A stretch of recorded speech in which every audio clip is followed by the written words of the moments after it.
İnsanlık tarihinin en eski sorularından biri şuydu: gökyüzü neden bu kadar gizemli? Binlerce yıl önce insanlar göğe bakarak zamanı, yönü, mevsimleri ve hayatın ritmini anlamaya çalıştı. Ama bir adım daha ileri gittiler. Gökyüzündeki bu gizemi yeryüzüne taşımak istediler. Yıldızların dizilişi, gezegenlerin hareketi ve güneşin doğuşu sadece izlenmedi. Aynı zamanda mimariyle, taşla ve mühendislikle yorumlandı. İşte bu noktada piramitler yalnızca anıtsal yapılar değil, hem mimari bir deha örneği, kozmik bilginin yeryüzüne yansıması, hem de evrene yazılmış bir tür mesaj, taşlara kazınmış birer göksel rehber oldu. Bu yapılar sadece geçmişi değil, evreni anlama çabasının da sessiz tanıklarıdır. Ve şimdi bu taşların ardındaki astronomiyi, bilimi ve hala çözülememiş sırları birlikte keşfedeceğiz. Hazırsan başlayalım.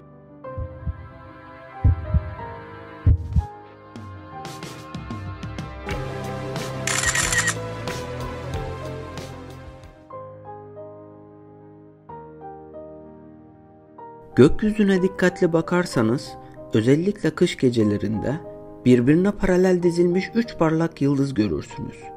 Bu yıldızlar Orion takım yıldızının kuşağını oluşturur. Orion, mitolojide güçlü bir savaşçı ve avcı takım yıldızı olarak tanımlanır. Gökyüzündeki bu takım yıldız, antik çağlardan beri insanlık için büyük bir önem taşır. Eski Mısır'da Orion takım yıldızı, Osiris ile eşleştiriliyordu. Osiris, ölümden sonra dirilişi simgeler ve bu bağlamda Orion, ruhun göğe yükselişinin sembolü haline gelmiştir. Giza'daki 3 büyük piramidin dizilişi, Orion'un kuşağındaki 3 yıldızla çarpıcı bir benzerlik gösterir. Bu benzerlik yalnızca görsel bir tesadüf değil, bilinçli bir gökyüzü-yeryüzü eşleşmesinin kanıtı olabilir. Mısırlıların inançlarına göre firavunlar öldükten sonra yıldızlara karışıyor, Orion'un yolculuğuna katılıyordu. Bu nedenle piramitler sadece mezar değil, yıldızlara açılan geçitler olarak görülüyordu. Giza'daki piramitler öyle rastgele yerleştirilmiş yapılar değildir. Her biri neredeyse milimetrik hassasiyetle kuzey, güney, doğu ve batı yönlerine hizalanmıştır. Büyük piramidin kuzey doğrultusundaki sapması sadece 0,05 derece civarındadır. Bu düzeyde bir hassasiyetin günümüzün modern teknolojisiyle bile tekrarlanması oldukça zordur. Peki bunu nasıl başardılar? Cevap, gökyüzünde saklı. O dönemde Kuzey Kutbu'na en yakın yıldız Tuban'dı. Bugün kutup yıldızımız Polaris olsa da dünyanın ekseni sürekli hareket halinde olduğu için zaman içinde kutup yıldızı da değişiyor. Bu harekete eksen presesyonu denir.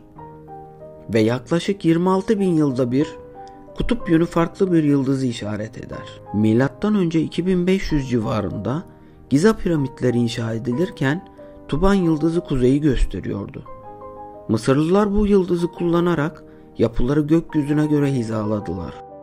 Bu da onların yalnızca mimaride değil, astronomide de son derece ileri olduklarını kanıtlıyor. Piramitlerin inşasında görev alan işçilerin büyük bölümü döneminin eğitimli zanaatkarları ve tarım dışı mevsimlerde çalışan köylülerdi. 20. yüzyılda Giza yakınlarında keşfedilen mezarlıklar, bu kişilerin düzenli beslenme, konaklama ve tıbbi bakıma erişimi olduğunu gösteriyor. Bu da piramit inşasının organize, planlı ve iş gücüne değer veren bir yapı altında yürütüldüğünü gösterir. Yani bu anıtlar sadece astronomi ve mühendislik dehasını değil, antik toplumun iş bölümü, sağlık ve organizasyon becerisini de yansıtır. Büyük piramit yaklaşık 2,3 milyon taş bloktan oluşur. Bu taşların ağırlığı ortalama 2,5 tondur ve bazıları 60 tona kadar ulaşır. Taşların çoğu Nil Nehri'nin batı yakasındaki Tura ocaklarından getirilmiştir. İç kısımlarında kullanılan granit bloklar ise 800 kilometre güneydeki Asvan'dan taşınmıştır. Hiçbir yapıştırıcı kullanılmadan bu taşlar olağanüstü bir hassasiyetle üst üste yerleştirilmiştir. Birçok uzmana göre bu işlem içten dönen spiral rampalarla gerçekleştirilmiş olabilir. Yapının içinde keşfedilen bazı boşluklar ve eğimli geçitler bu teoriyi desteklemektedir. Antik Mısır mühendisliği hala tam olarak çözülememiş bir bilmece gibi karşımızda duruyor. Piramitlerin iç yapısında kullanılan taşların fiziksel özellikleri dikkat çekicidir. Granit bloklar, kuvars ve feldspat içerir. Bu minerallerin elektromanyetik özellikleri vardır. Bu da bazı araştırmacıların yapının belli frekanslara tepki verdiğini ileri sürmesine neden olmuştur. Ayrıca kral ve kraliçe odalarına ulaşan ince hava şaftları yalnızca havalandırma değil, göksel hizalama amaçlı da kullanılmış olabilir. Mikro robotlarla incelenen bu kanalların bazıları yıldızların konumlarına doğru yöneltilmiş durumdadır. Bu da mimarinin yalnızca yerle değil, gökyüzüyle de entegre edildiğini gösterir. Piramitler aynı zamanda zamanın da izini taşır. Güneş ışığı yılın yalnızca 2 gününde, ekinokslarda Büyük Piramit'in yüzeyine tam dik açıyla düşer. Bu özel hizalanma sayesinde yapı adeta bir dev güneş saati gibi çalışır. Gölge hareketleri sayesinde Mısırlılar tarım döngüsünü, mevsimleri ve dini ritüellerin zamanlamasını belirleyebiliyordu. Zamanı anlamak yaşamak kadar hayatiydi ve piramitler bu zamanı taş üstüne yazılmış bir takvim gibi sunuyordu. Günümüzde Büyük Piramit'in yüksekliği yaklaşık 138 metredir. Ancak yapıldığı dönemde bu yükseklik 146,6 metreydi. Aradaki fark tepe taşının ve dış kaplama bloklarının zamanla kaybolmasından kaynaklanıyor.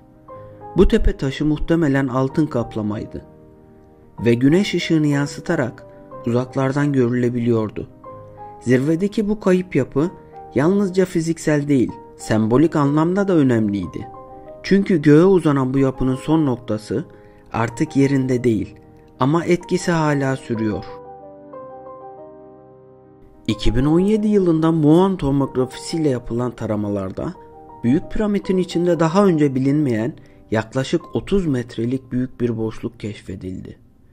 Bu boşluğun taşıyıcı sistemin parçası mı olduğu yoksa bilinçli olarak gizlenmiş bir oda mı olduğu hala net değil. İçine erişilebilmiş değil, ancak konumu ve boyutu itibariyle sıradan bir yapı değil. Piramitlerin hala çözülmemiş pek çok sırrı olduğunu gösteren bu bulgu, bilim insanlarını daha fazla araştırma yapmaya yöneltiyor.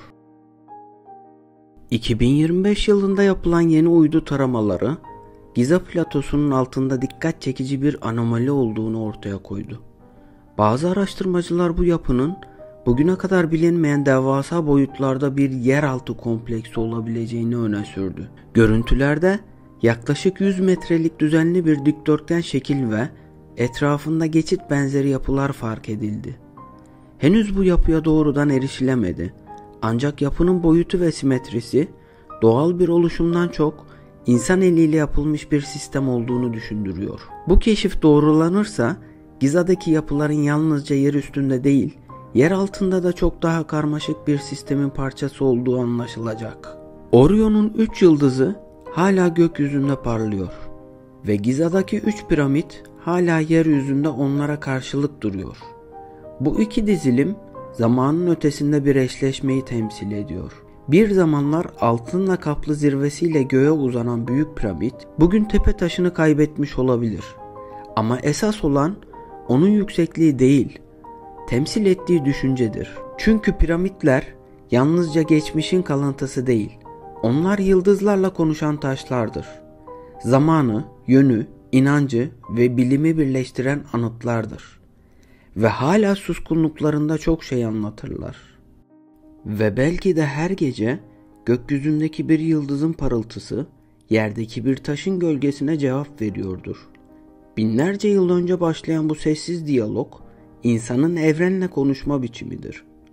Göğe bakıp merak eden her insan bu büyük konuşmanın bir parçasıdır.